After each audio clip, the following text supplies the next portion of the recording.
తెలుగు సంస్కృతి సంప్రదాయాలను గౌరవించటమే అసలైన సంక్రాంతి అని మాజీ ఉపరాష్ట్రపతి వెంకయ్య నాయుడు అన్నారు. విశాఖ ఏయూ ఇంజనీరింగ్ కాలేజ్ గ్రౌండ్స్లో మాజీ ఎంపీ జీవీఎల్ నరసింహారావు నేతృత్వంలో ఏర్పాటు చేసిన మహా సంక్రాంతి వేడుకలను శుక్రవారం వెంకయ్య నాయుడు ప్రారంభించారు. ఈ కార్యక్రమంలో ఎమ్మెల్యేలు గణబాబు, విష్ణుకుమార్ రాజు పాల్గొన్నారు. గంగిరెద్దుల విన్యాసాలు, హరిదాసు కీర్తనలు, ఉత్తరాంధ్ర జానపద నృత్యాలు ఆకట్టుకున్నాయి. ఆత్మనిర్భర భారత సంకల్పాన్ని ముందుకు తీసుకువెళ్లే విధంగా ఈ వేడుకలకు ఆత్మనిర్భర సంక్రాంతి అని నామకరణం చేసినట్లు జీవీఎల్ తెలిపారు. ప్రజలందరూ స్థానిక ఉత్పత్తులను ప్రోత్సహించాలని వక్తలు పిలుపునిచ్చారు. సంక్రాంతి అంటే తెలుగు రాష్ట్రాల్లో ముఖ్యంగా ఆంధ్రప్రదేశ్లో అతిపెద్ద పండుగ.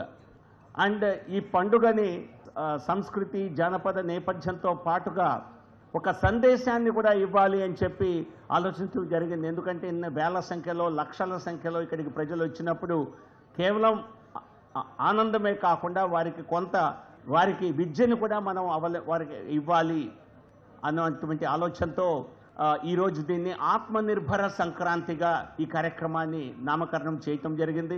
ఆత్మనిర్భర సంక్రాంతి పండుగ నుంచి కనీసం అందరం కూడా స్థానిక ఉత్పత్తుల్ని, స్వదేశీని విధానాన్ని అవలంబించుకొని మన తోటి ఎంటర్‌ప్రెన్యూర్స్ కానివ్వండి, ఉత్పత్తిదారులకు కానీ మనవంతు సహకారం అందిద్దామన్నటువంటి ఒక చిన్న ఆలోచనతో దీన్ని ఆత్మనిర్భర సంక్రాంతి అని దీనికి నామకరణం చేయటం జరిగింది.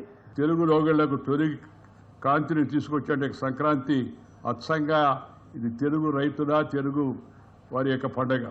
భారతీయ సాంప్రదాయ పద్ధతుల్లో ఉన్న మన ఆహారపు అలవాట్లు మనం చేసుకుంటే మన ఆరోగ్యం నిండుగా మెండుగా ఉంటుందనే విషయాన్ని యువతకు మనం తెలియజేయడానికి అవసరం ఎంతో ఉంది.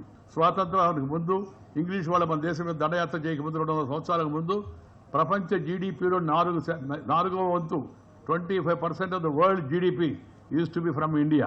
ఇది చిన్న విషయం కాదు. ప్రపంచం యొక్క జీడిపిలో 4వ వంతు మన భారతదేశం. ఆ తర్వాత ఆ ఇంగ్లీష్ వాళ్ళు వచ్చి మన దేశాన్ని దోచుకొని, మన మనసులో కూడా కొంత దోచుకొని, ఆ తర్వాత మన సంపదను దోచుకొని వెళ్ళిపోయారు. మన టెక్స్ట్ బుక్స్లు అంతా వాళ్ళ గొప్పతనాన్ని చెప్పారు. మన ఆత్మవిశ్వాసాన్ని పోగొట్టేట్టుగా చేసిపోయారు. అందుకని ఇప్పుడు మళ్ళా తిరిగి మనం స్వతంత్ర భారతంలో ఉన్నాం. ఈ స్వతంత్ర భారతంలో ఉన్న మనందరం కూడా ఆత్మనిర్భరత వైపు పయనించాల్సి ఉంది. ఆత్మవిశ్వాసంతో పయనించాల్సి ఉంది. మన సాంప్రదాయాలు, మన పద్ధతులు మన అవుతున్నాయో వాటిని మళ్ళీ గౌరవించుకోవాల్సి ఉంది. దానికి ఒక మంచి అవకాశం ఈ సంక్రాంతి పండుగ.